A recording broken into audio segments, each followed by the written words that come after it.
There's no doubt that technological innovation has the potential of creating a more unjust, unfair, inequitable world. But it doesn't have to be that way. Empathy is a critical ingredient to succeed in the world and to also lead and manage in a very complicated, changing, dynamic world. Yeah. We have to be able to listen to each other, to build bridges, to find consensus, to find common ground. 80% of the biodiversity in the world is controlled by indigenous people, local communities. So why aren't we listening to their voices? When you listen to and center the voices of people in this country, for example, who are closest to the communities, and I'm speaking of indigenous people, local communities, they actually can help us solve the problem. They actually provide and can contribute to the solution.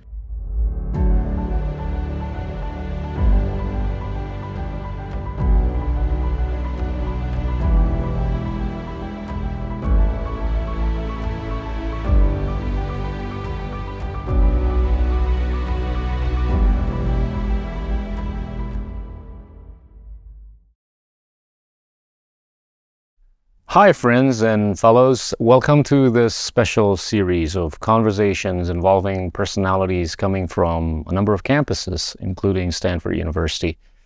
The purpose of this series is really to unleash thought-provoking ideas that I think would be of tremendous value to you. I want to thank you for your support so far, and welcome to this special series. Hi friends. Today, we're honored to have Darren Walker, who's the president of the Ford Foundation. Darren, thank you so much for visiting us.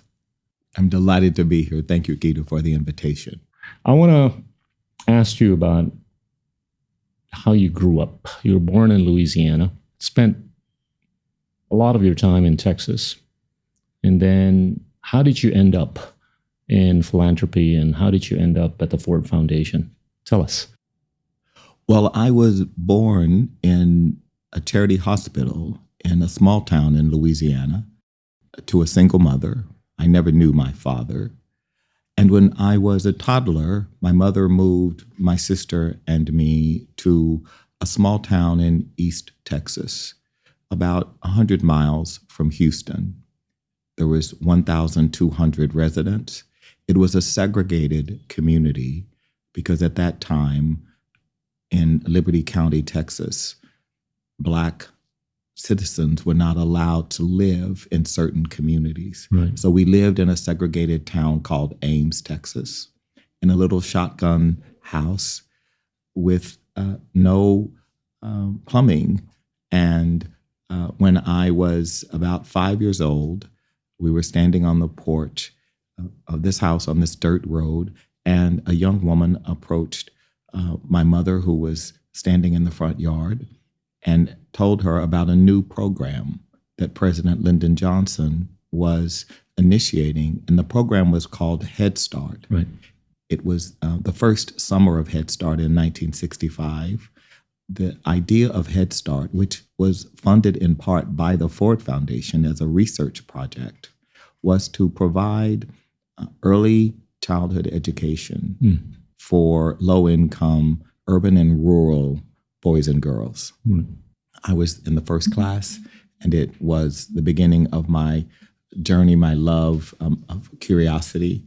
I went to public schools in Texas, and with you share the University of Texas as my alma mater. We are proud Longhorns, Gita. Yeah.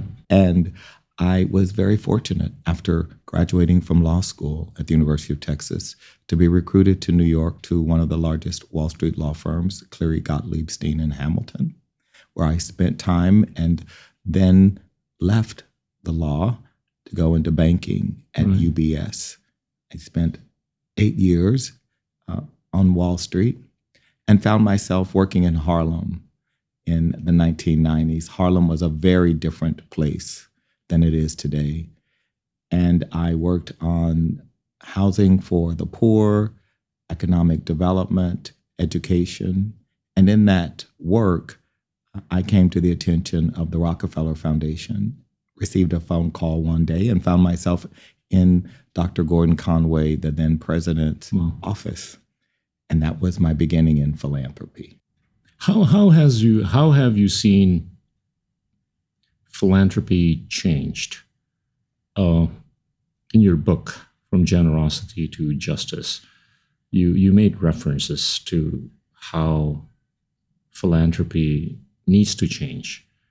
But in your experience and within what you have seen throughout history, how do you think philanthropy has changed? And how do you think philanthropy needs to change and could change? Well, we have to understand the history of philanthropy, certainly in America. Andrew Carnegie in 1889 penned a well-known essay called The Gospel of Wealth. And in this essay, he laid out a set of principles to guide the giving of men like himself and Rockefeller, Morgan, Mellon, and others. And his principles were to be charitable, to be generous, to give back. In fact, Carnegie popularized the notion of giving back. Right. And he, in many ways, was a radical because he believed that everyone should be literate. However, he fully accepted inequality as a phenomenon that was simply natural. And because men like him and Rockefeller were, in his view, endowed with special God-given talents to acquire money, that the only issue for them was how to give it away. Martin Luther King, in a somewhat obscure document in 1968, a few months before he died, said the following about philanthropy. Philanthropy is commendable, but it shouldn't allow the philanthropist to overlook the economic injustice which makes philanthropy necessary. Right. So what Dr. King was saying was something different about philanthropy. He was saying that the work of philanthropy is not just charity and generosity, but must be dignity and justice. And that is a different idea. And it requires of the philanthropist a humility, a willingness to understand and interrogate the philanthropist's own complicity in the very problem the philanthropist is now trying to ameliorate. What has changed in philanthropy, I believe, today is we have a new generation of philanthropists who are justice-oriented, who want to get at the root causes of problems and not simply ameliorate conditions after harm has been done. So I'm excited and encouraged by a growing cadre of philanthropists who are really working towards justice. I'm going to try to rephrase what you alluded to in the book, that charity is sort of like a Band-Aid, canonically, and justice is really remedying the root cause of the injury, right? Do you sense that there's enough of a scale within the philanthropy space that really will be able to remedy the root cause of the injury? I believe that root cause is the greatest barrier to the thinking of philanthropists. And what I mean by that is really engaging in the root cause. And so let's be very specific. One of the root causes of the problems we see in the world is racism, is classism, bias towards women and girls, geographic biases, narratives about certain people or certain parts of the world that are held by powerful and privileged people. And these are, in large part, the barriers that must be broken through if we are to really get at sustainable change. And so I know that sounds maybe unrealistic, but it's necessary that we talk about it and that we talk about the culpability of the people who are privileged the most in the very problems.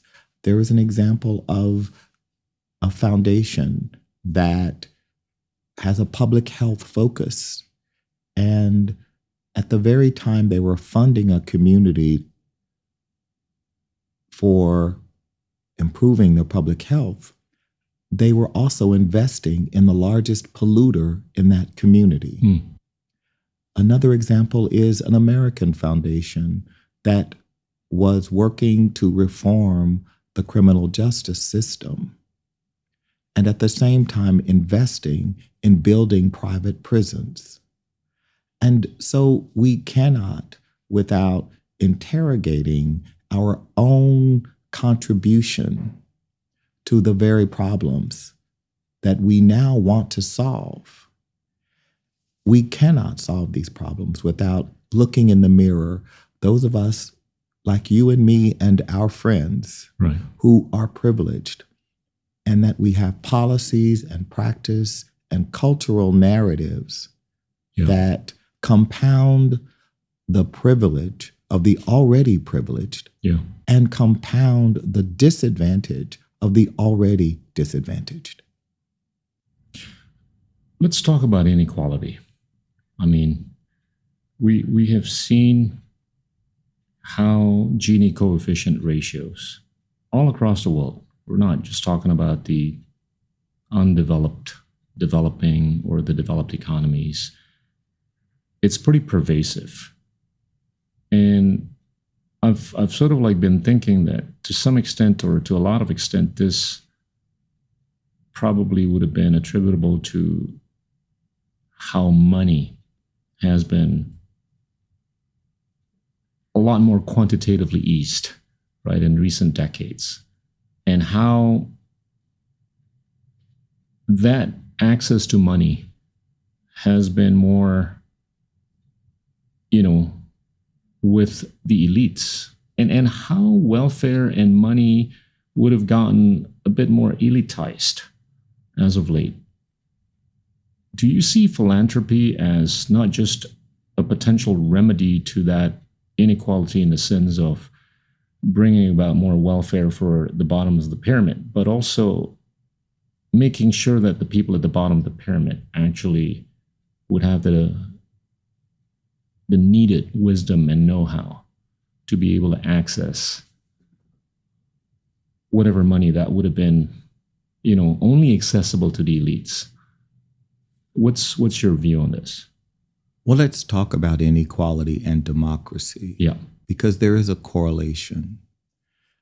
In societies where there is growing inequality, democracy is more at risk.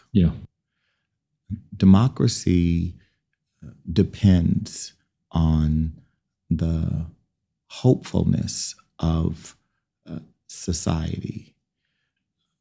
I like to say that hope is the oxygen of democracy, and inequality asphyxiates democracy because it provides for elites and privileged the resources, particularly when, as you rightly point out, we've had an era of free money where those of us with access to capital can invest and have had our assets grow at a much farther rate than the wages of working people and poor people. And so it's made inequality even more pervasive. And this is why, as you rightly point out, the Gini coefficients around the world are moving farther apart. And that is because there is both global inequality and local inequality. And within regions, there is inequality. And so we have to take this on. And part of taking it on is for philanthropy to call attention to the harms and the consequences of inequality on democracy. At the Ford Foundation, our mission is in part to strengthen democracy. We cannot strengthen democracy if we have greater inequality, and it's why we have made fighting inequality our North Star. It is our organizing principle. Part of that as well, as you also rightly point out, is how are people in the lowest rungs being empowered, being educated, being provided with the resources and tools to lift themselves up and to also demand accountability from we elites for our actions that disadvantage them. So philanthropy has a role to play, both addressing inequality and speaking to philanthropists, but it also has a role to play in helping the poor, the disadvantaged lift themselves up and have their voices heard, because lower income people, poor people have voices. We have simply chosen to ignore their voices at our own peril. You know, if we kind of talked about this before, if we take a look at the world right now, many of the developed economies that are liberal democracies, they're flush with cash, right? Many of us in Southeast Asia and Africa and some other developing economies, they're genuinely trying to be better democracies, right? But they're not getting the kind of liquidity that actually many of these developed economies could be helpful with, right? To the point where it's becoming very difficult for some of us, or many of us, to try to be better democracies or better liberal democracies. And also, additionally, I think many of us don't want to just be shackled by the definition of liberal democracy by way of the distribution of power. It also needs to be defined as a way to distribute other essential public goods, such as welfare, healthcare, integrity, moral value, social value, intellect, and all that good stuff, right? Until and unless that liquidity comes to these set of countries, right, that are wanting genuinely to be better democracies or better liberal democracies, I don't think it's going to be easy. I don't think it's going to be fast for these guys to become better liberal democracies. What's your take on this? Well, my take on this begins with understanding the history of development as practiced by countries in the global north, the United States and Europe primarily, who in some ways, with good intentions, I believe, developed a system that certainly helped to lift up people in the global south.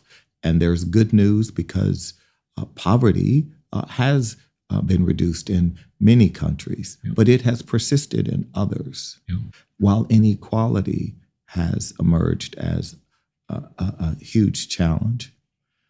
But we also have to address the bias that exists in the North, how we have created narratives of those people or those countries that seemingly can't fix their own problems, when we have contributed to some of those problems.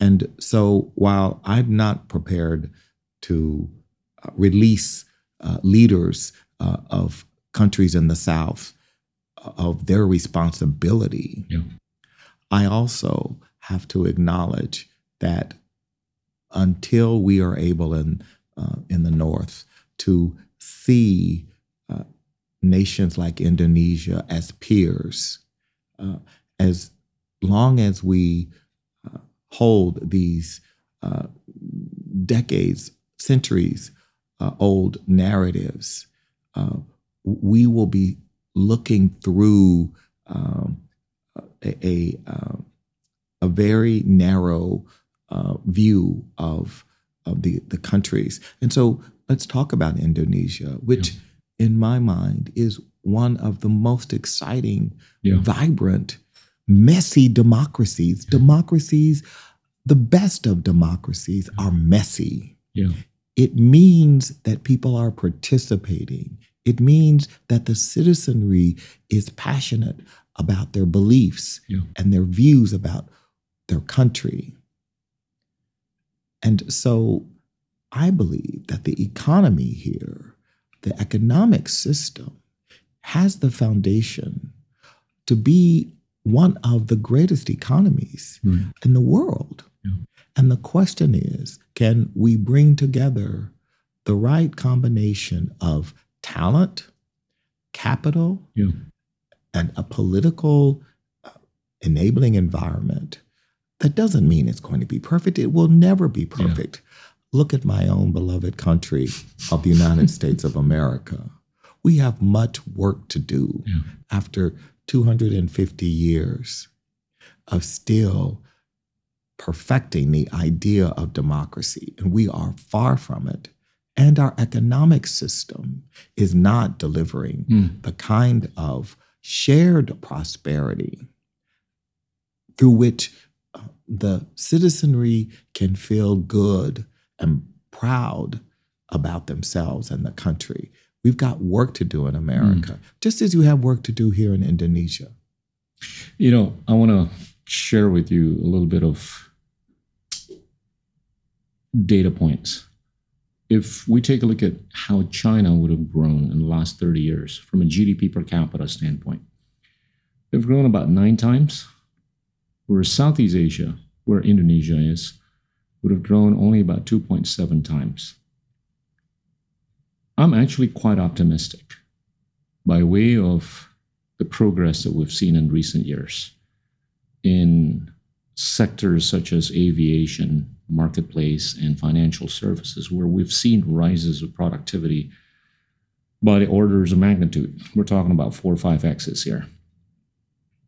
And it just shows to me that if we get our act together in further enriching whatever we've been able to show good progress in and apply that to the other sectors, call it agriculture, education, healthcare, tourism, real estate, energy, and all that stuff, there's no reason for Southeast Asia not to be able to grow at a much higher rate than just 2.7 times in the next 30 years, right?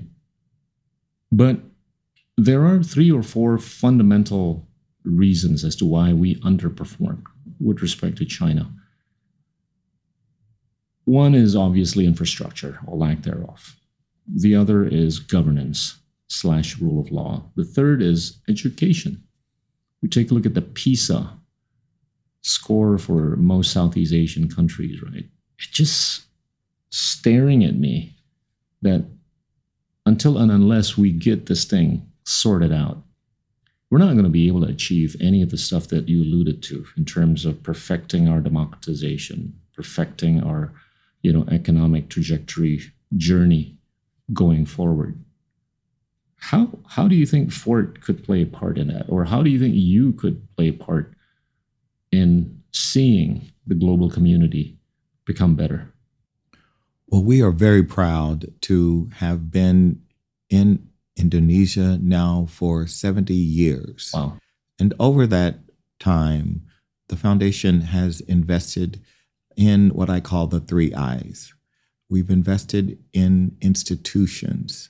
There are many institutions across Indonesian society that the Ford Foundation played a pivotal role in supporting, helping to create.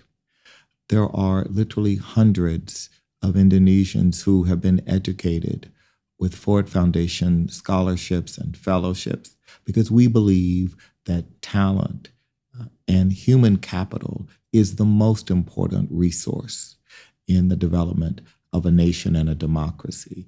And finally, we invest in ideas, the ideas and innovations that make it possible for the economy to thrive, for the humanities and the arts to be a part of one's life, for the rights of all citizens, and for women and girls in particular, for rural, indigenous people and local communities, which is a major focus for us today.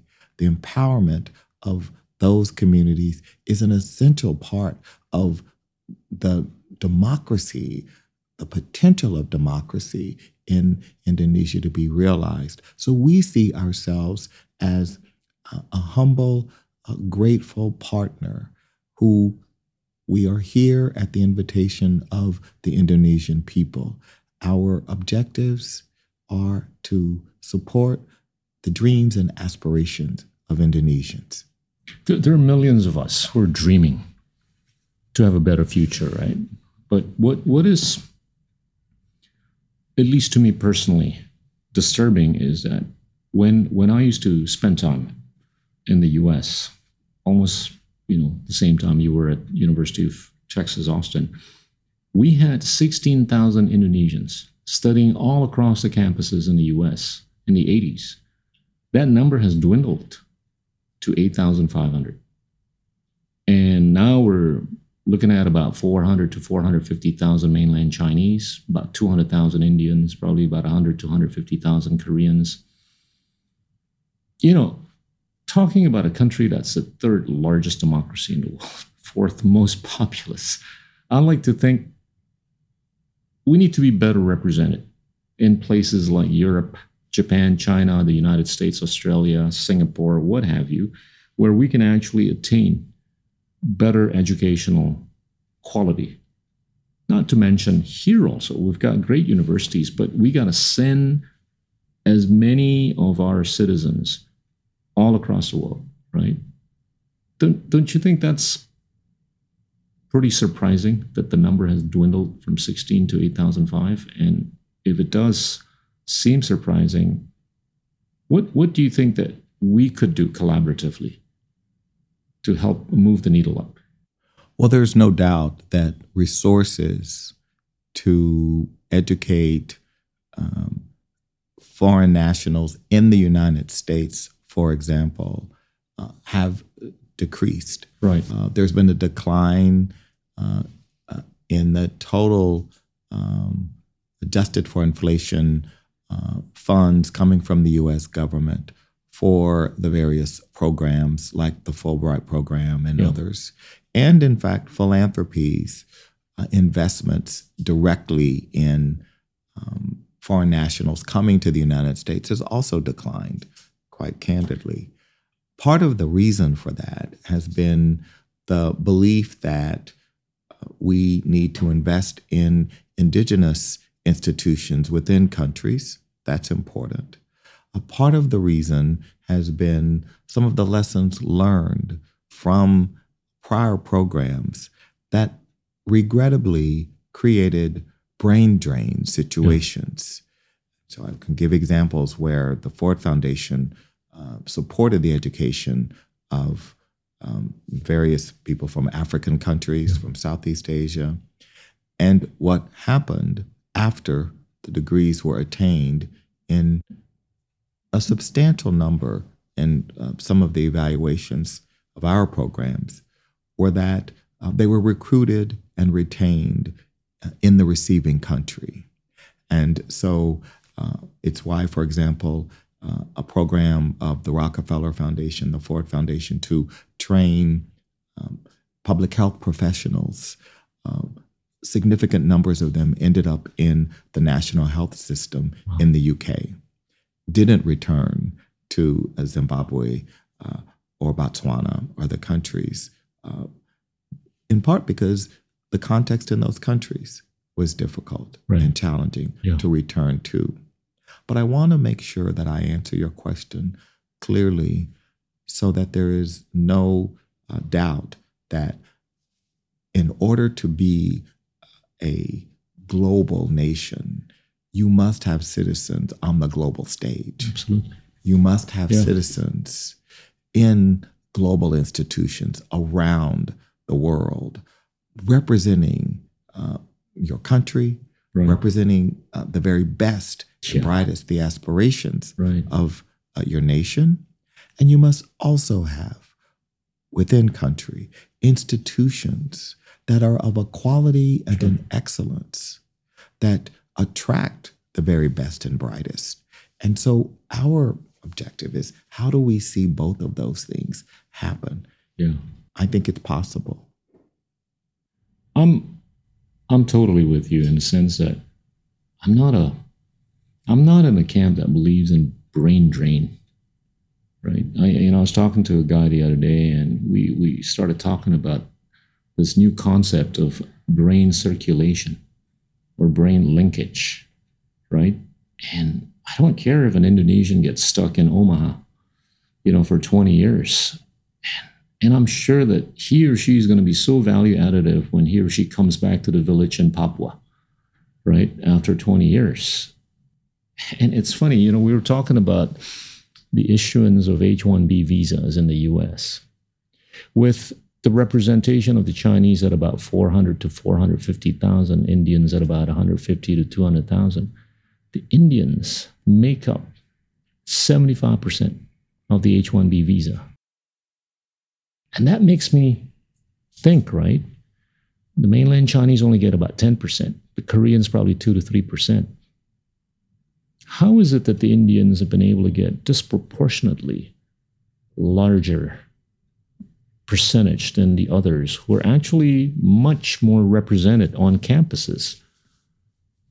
I can only come up with an idea that, they have this soft skill that accompanies whatever tertiary skills that they would have attained, right?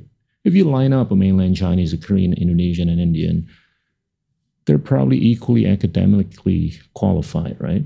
But for some reason that it's the Indian that can actually project ideas.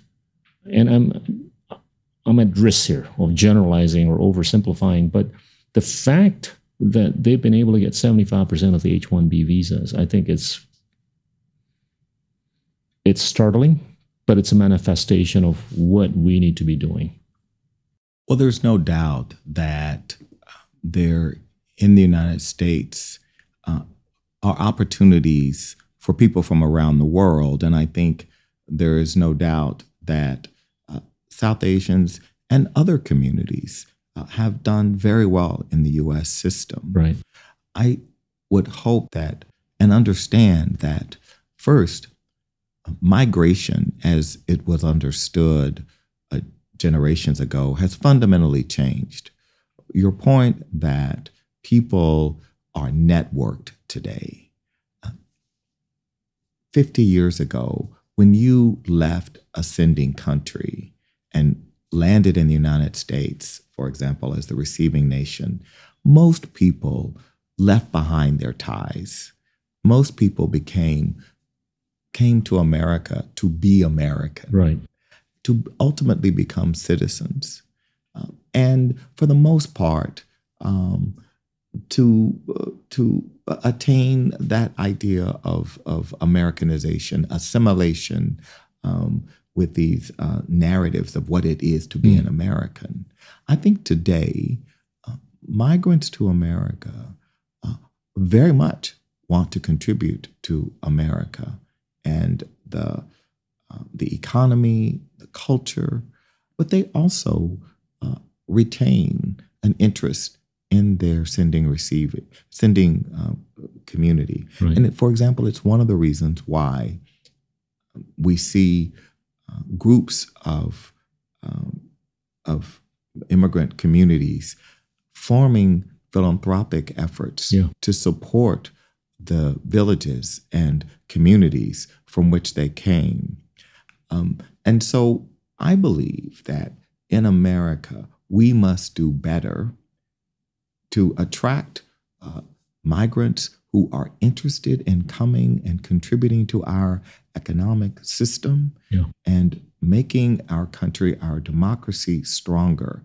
And there's no doubt that there is more room for people from Indonesia and that we should have greater representation. And that doesn't come at the expense of any other community. No. It simply, though, is indicative, I think, of the system perpetuating certain practices and affirming certain ways of doing business through a visa system that probably needs some reform. What is your idea of what it means to be educated? My idea of what it means to be educated is that we have a sense of curiosity about the world, and that being educated actually is a mind-opening experience.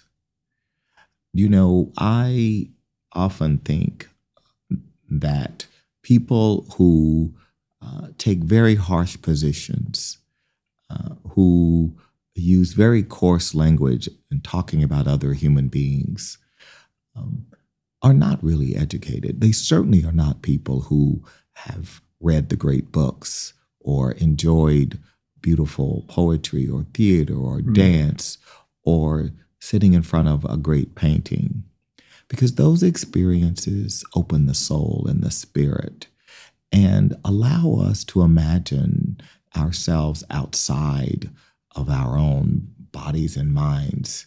And it also gives us a sense of empathy. And empathy is a critical ingredient to succeed in the world and to also lead and manage in a very complicated, changing, dynamic world. So for me, the thing that I worry about is that I see too often people who are quote unquote educated with very closed minds, with deep ideological ideas, with an unwillingness to listen or hear the views of those we might disagree with. These are all qualities that are very problematic for a democracy. We have to be able to listen to each other, to build bridges, to find consensus, to find common ground. Now, there is no doubt that there are people with whom we should not be negotiating or finding common ground with. But for the most part, I am a believer that education can open the mind. For me, a poor boy from rural Texas, the beginning of my life was when I started to read and when I could experience Shakespeare and James Baldwin and Zora Neale Hurston and Walt Whitman and so many others. My mind was open. My life was transformed. How do we get our kids to read books more as opposed to TikTok and Instagram? Well, I'm not sure that it is about getting them to read books. I think it is about how do we spark their curiosity and their ability to be sustained in one type of learning or in one book that may be a book that they're reading digitally. But the challenge that I find is children, young people are presented with overstimulation that the internet provides an seemingly infinite amount of stimulation. That means that distraction and a lack of concentration can be fostered. And so I'm less worried about TikTok being bad or this. I'm more concerned that the kind of sustained engagement with a subject, with a writer, with an author, with a particular form of knowledge transfer, that is being disrupted because every 15 minutes or 15 seconds, there's something that pops up that looks interesting, and you've got to click on it. But how do you deal with that? Well, how do you remedy that? Well, listen, there is no doubt that one of the real challenges we have is the ways in which technology, unfettered, without a policy or regulation, can be harmful. And so part of it has to be regulation and policy. Part of it has to be in our educational system. And part of it has to be with parents. One of the real challenges for parents today, particularly middle class, upper income parents, is that you want the best for your child. Right. Every parent should want the best for their child. That's admirable. The challenge is the pressure that children face from their peers, from advertising, from the ways in which we consume knowledge and information and data, makes it really hard for them to always make good choices. So I do think there's a role for parents to play, and the ways in which parents have to simply say, of course, there's a certain amount of time on the internet that is acceptable, but there's a certain amount that's not. And that negotiation, as a parent, I'm sure, Gita, you are very familiar with. You know, it took me 5 years to get my kids to drop their handphones when we're having a meal. And I didn't want to be like the typical Asian parent, right? You know, it took persuasions over 5 years. And now I'm totally cool with, you know, having lunches or dinners or breakfast with them whenever they're, you know, in our home. And I know there's no handphone on a table. And that to me is comforting. But I know there's a lot of them out there that are just continually distracted. And I want to take this further, where we're sort of living in this post-truth era, right? Where feelings are just a lot more important than empirical evidence. And it's sort of like is correlated with how we're choosing leadership, who can actually, or somebody who's trying to attain a position of leadership in a context of how he or she could actually better sensationalize, better festivalize, as opposed to better intellectualize. That is structurally worrying to me, because I'm not sure if we're going to be able to usher a future where we're going to have the kinds of really great qualities of leadership like Martin Luther King, Mahatma Gandhi, and all the rest. What's your take on this? My take is that I agree with you. My diagnosis is a major contributor to this is the internet, the way in which divisive, corrosive language, ideas have currency on the internet, and the way in which hate is monetized. We know from understanding the business model of some of the technology companies that engagement and eyeballs are the bottom line. And the quality of the content, the meaning is less important than the ability to sustain engagement. And what sustains engagement more is the sensational, the prurient, the often mean-spirited, hateful words and ideas.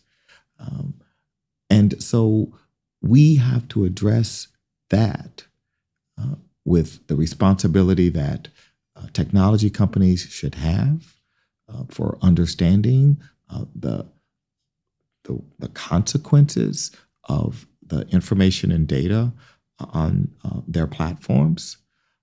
And we need to address it with leaders, leaders who will challenge the divisiveness that swirls around and reminds us of the calling of great leaders to build bridges. We have to demand that kind of leadership and reject leadership that seeks to divide us. We have to own that responsibility, we the citizenry, and not simply say, well, it's all the technology company's fault, because it's not all the fault. We choose the leaders we get, and we can choose better leaders if we aren't happy with the leaders that we have. Now, that's much harder implementing than my sitting here saying it. But it must be our aspiration. And this is the idea that we have to mobilize and be inspired by. But what do you think we can do realistically to remedy this root cause of the injury? Because it just seems like a root cause, right? That we're not able to think objectively. We're basing our views and opinions a lot more on feelings as opposed to objective data points or empirical evidence, call it whatever. Because until that gets sorted out, I think we're going to be exposed for quite a while, globally speaking here. There is no doubt that this is a complex, layered challenge. Of course, we have to have policy that addresses it. Of course, we have to have real data and information that gets produced. Yeah.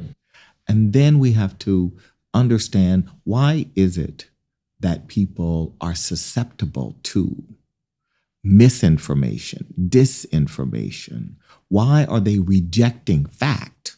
Yeah. Because it is not as if this information is not out there, but many citizens are choosing alternatives to facts and data.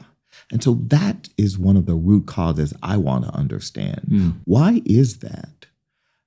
Part of the driver of inequality in this regard is our need for narratives to explain our situation, to justify my anger. Yeah. And certainly I can speak from the perspective of the United States, where there's been very good data around understanding why people reject facts and information. Right. It is often because there is aggrievement. And that aggrievement comes in the form of economic. I am more economically vulnerable. Why is that? Oh, that is because of this immigrant group, or that is because of some others' actions against me and my group. It is the ethnic and tribal sort of affinity that also infects our systems, where we believe that people like us are in some way victims. Yeah. And so when presented with data that says, actually, you're not a victim, or the reason you are a victim is because of this economic policy, actually, no, I'm a victim because of some minority who is doing harm to me. And if you're told that by a political leader or other leaders, it is easy to understand then the root cause. Yeah. And I think we have to excavate that reality, which is a reality not just in some countries, but in many countries where democracy is at risk. It is at risk. It's sort of like in a recession right now. And I'm troubled by the fact that more and more people are sort of like equating democracy with algorithmic amplification, right? Until and unless that gets sorted out, we're just going to have to sit by and, watch how things go. Well, we're not going to sit by. We've got work to do. We got to do something about it. We've got a lot of work to do, but part of what we have to do is to remind people that there are reasons for hope. Yeah. That within our own communities, within our own country, there are exemplars of the very things we would wish we could scale. Yeah. The ideas, the people, the institutions working hard to deliver for a better democracy, a better Indonesia, a better world. Yeah. And so what people like you and I must do is offer encouragement to those people, because without them, our democracies truly are at risk. Yeah. I want to jump back to your book. You wrote a chapter about a guy by the name of Chuck Feeney. I mean, it's so interesting that this guy would do philanthropy until his check bounces. Do you see many people like him? Indeed, there are many people who are spending down their fortune. And I have been impressed, of course, Chuck until Feeney, actually the last check bounces? Until the last check bounces. Certainly, metaphorically, I don't think they will be overdrawn in their account at the bank, but they certainly are seeking to shed themselves of most of their wealth in their lifetime. For example, Mackenzie Bezos Scott. She is an example of a very wealthy woman who has determined that she wants not to die wealthy. And she is giving away billions of dollars every year. Agnes Gund, the great arts patron, selling paintings off her wall to use the proceeds to reform the criminal justice system. Yeah. I could go on and on. There are people around the world who very much want to, in their lifetime, make significant impact towards solving a problem. And so I'm a great proponent of philanthropic pluralism. Right. The idea that there are all forms and shapes, sizes of philanthropy. You may wish to create a legacy foundation like the Ford Foundation or Rockefeller that exists in perpetuity, or you may wish during your lifetime to spend it all down. Both of those modalities should be celebrated. And certainly Chuck Feeney is in my book because he is an exemplar of a great spend-down philanthropist. There's another interesting chapter in your book about the poet who basically advocates that in order for you to be able to do philanthropy well, you got to be able to hold up contradictions, right?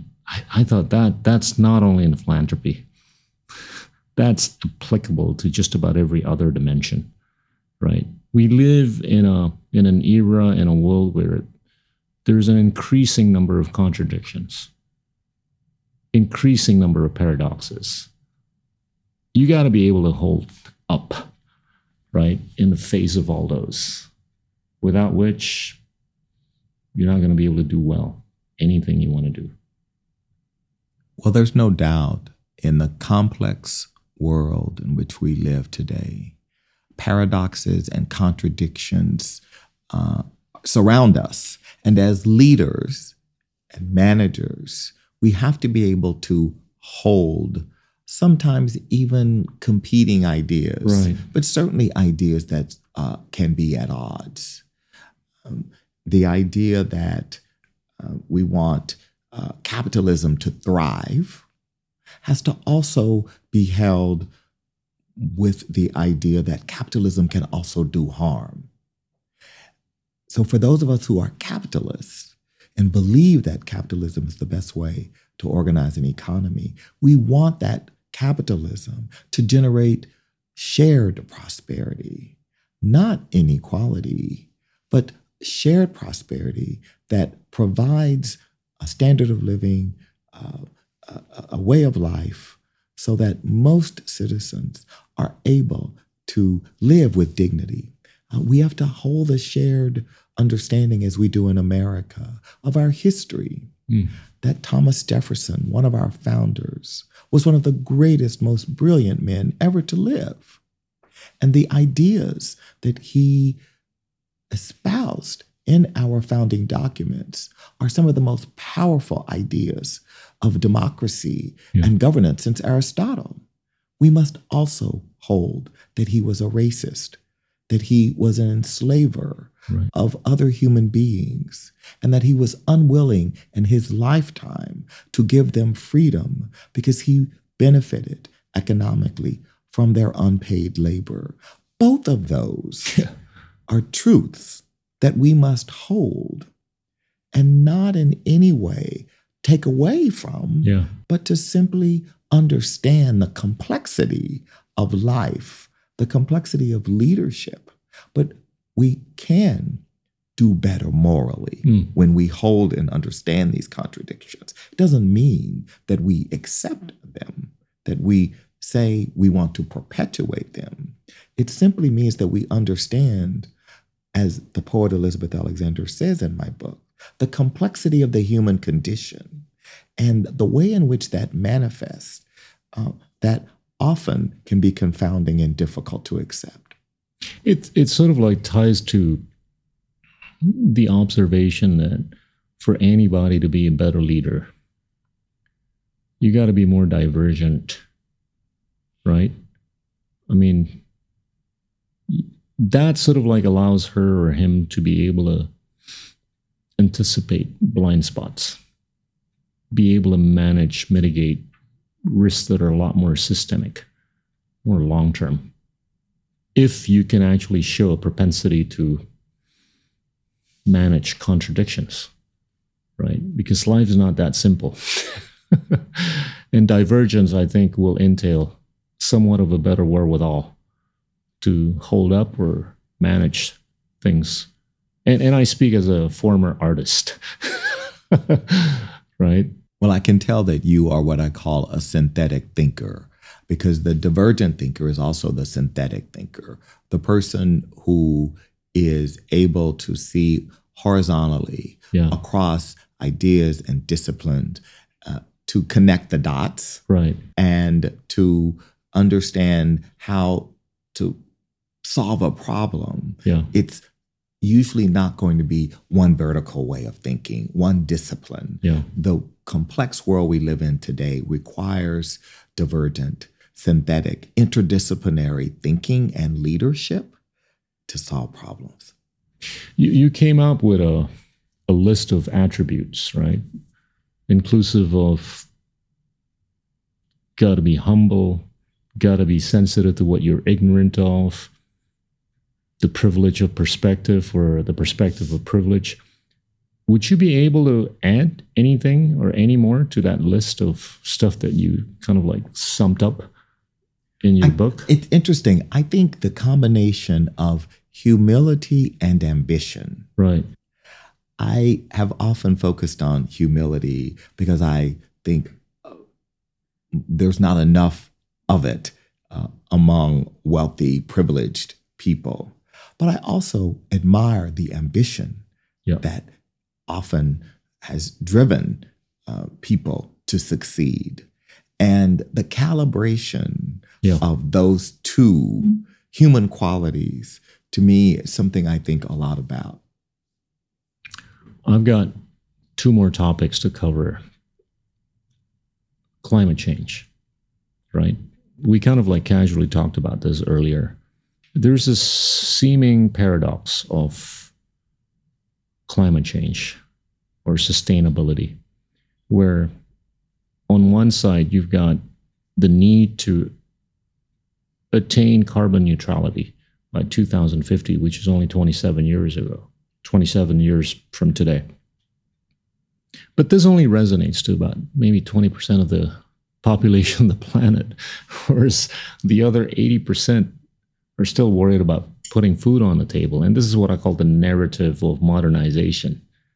For countries like India and Indonesia, it'll take them about 90 to 130 years to become modern using the metric of electrification.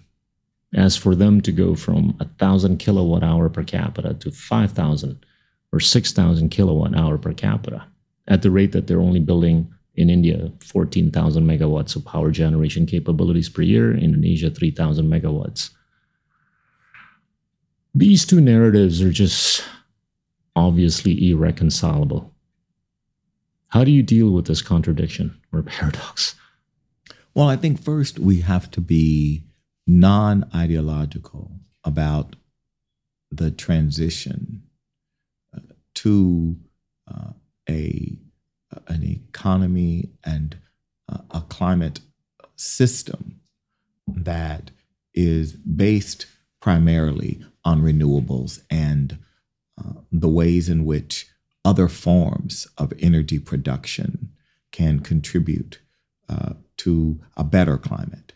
There is no doubt, though, that many of us who are sitting on the panels at the COP meetings are disconnected from the realities of everyday working poor people around the globe. And I couldn't agree more that we have to think more about them and what their options are, which do not include, as I have in my building, in a nice co-op in Manhattan, a recycling bin through which someone comes and takes it away to recycle. Poor people, people living on the edges economically, do not have the luxury of a recycling bin. They have to eke out a living and try to exist with dignity. And what the Ford Foundation says at the COP26 meeting in Glasgow is not top of mind for them. So I am sensitive to their challenges and their plight. But I also have to say, as we have learned from our work here in Indonesia, that actually when you listen to and center the voices of people in this country, for example, who are closest to the communities, and I'm speaking of indigenous people, local communities, they actually can help us solve the problem. They actually provide and can contribute to the solution. 80% of the biodiversity in the world is controlled by indigenous people, local communities. So why aren't we listening to their voices? Why aren't they centered in the meetings in Glasgow and other places, in Paris? Let's hear what they have to say about how we can get to 2050, 2080 in a world in which their children and grandchildren can live. I'm actually quite excited about the prospects for an energy transition, a just energy transition, but it's not going to be done without listening to the voices of local people. Are you optimistic that these people are going to be, given the opportunity to voice their views, the indigenous? I am very optimistic, and I'm optimistic because I've spent time in their communities and time with them and have seen the contributions of foundations like Ford and Packard and the Climate Land Use Alliance and others who are contributing to support for their voice. There was over $1 billion committed in Glasgow, directed towards these issues. The problem is only 1% of those dollars was actually directed to local peoples, indigenous peoples, and their issues. And so what we're focused on at Ford is investing in their leadership, their network, because they are not only here in Indonesia, but they are part of a global movement of indigenous people who are demanding accountability rightfully demanding accountability for autonomy, authority, agency over their lands. Last question, Darren. How do you see the role of artificial intelligence? Do you see that as something that you think could be value additive to humanity's effort to transition from generosity to justice? There is no doubt that generative artificial intelligence can be transformational and will be transformational. I think of it like the Roman god Janus. There are two faces. There is light and there is dark. And from what I see, the light is the potential for AI to provide remarkable solutions in areas of healthcare, transportation, infrastructure. Right. I also worry that unregulated, unfettered generative AI can simply accelerate in this digital era all of the harm of the analog era. So we bring into this incredible world of technology and the internet and other forms of technology, all of the bad things that we hoped we could leave behind. And I worry that the power of the individual, our brains, our souls, our spirits, are subsumed in technology, and that we lose the essence of our humanity. And so I worry about it. I'm hopeful because I do believe that we must continually innovate as a society to solve our problems. How do we prevent this dystopia? I mean, intuitively, I just think that it could quite easily get out of control, right? And it could actually land a lot more easily, a lot faster in the hands of the elites as opposed to the non-elites. If that were true, it's going to only increase the wedge. And it's only going to undermine our efforts to bring about more justice in every dimension.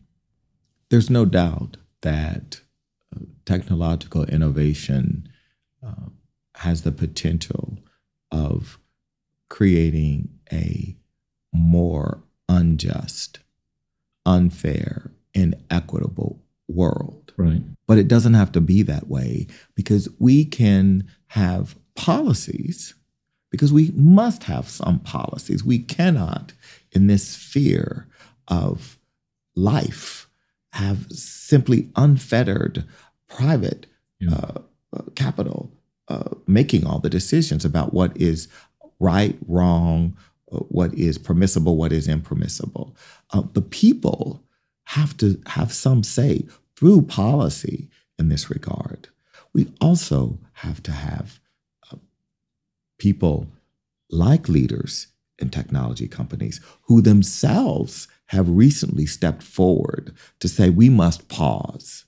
This is why the powerful statement that was made by over 100 of those leaders who said we must slow this down in order to understand the potential risk associated with developing generative AI. So this is encouraging. It doesn't mean that I'm Pollyanna-ish and a believer that, the problem can be solved.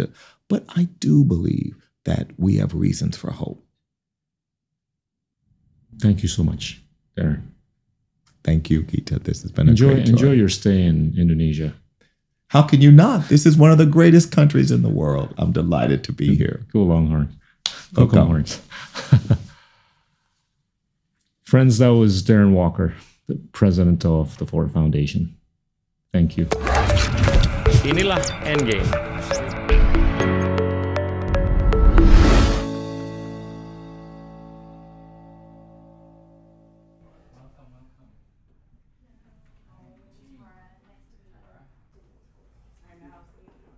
I mean, at least for me, Yeah. it had a My meaning. kids don't believe me. So true. So I became the Well, that's a chairman. champion, exactly. Yeah. Then I became the chairman of the association here, and we brought back the gold medal from. Have a higher bar. I mean, but it's again the ego of tech. I mean, it's like, I mean, But yeah, I mean, I think the young generation